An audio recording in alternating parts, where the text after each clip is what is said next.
युवा बाहिनी तरफ हाथ धुआ सचेतनता। रायगड़ा जिला मुनिगुड़ा थाना अंतर्गत कुट्रागढ़ ग्राम युवक संघ द्वारा कोविड-19 भूताणु प्रतिहत करने नहीं एक सचेतनता कार्यक्रम अनुष्ठित हो जाइछि।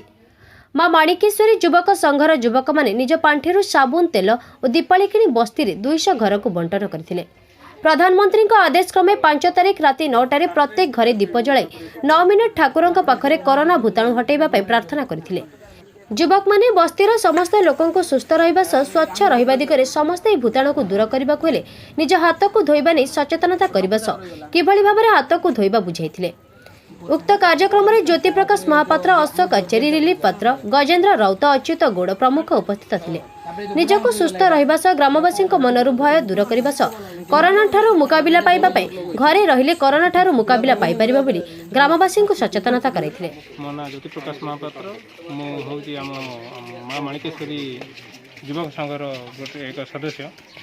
आमे आज एठारे जो हाथ किपरि सफा करेंगे आम कोरोना भाइरस जो आम सारा विश्व में व्यापित होती जो कोरोना भाइरस को किपरि भाव में दूरीकरण करवा आम कि दूरे रहा से आम जनसचेतन करने युवक संघ गोष्ठी भाई मैंने समस्त बाहर आज आम प्रत्येक घर बुलिकी किपरि भाव में हाथ धोइबे आउ केते समय हाथ धोइबे कोपरि भाव में हाथ धोइबे आउ आजिकार जो नरेंद्र मोदी जो घोषणा करथिले जो दीप जळाइबा पई दीपदान करबा पई बोली घोषणा करथिले से विषय में दीप एवं प्रत्येक घर को साबुन गोटे गोटे देकी आज आम जनसचेतन करबा पई एठी बाहरी छी।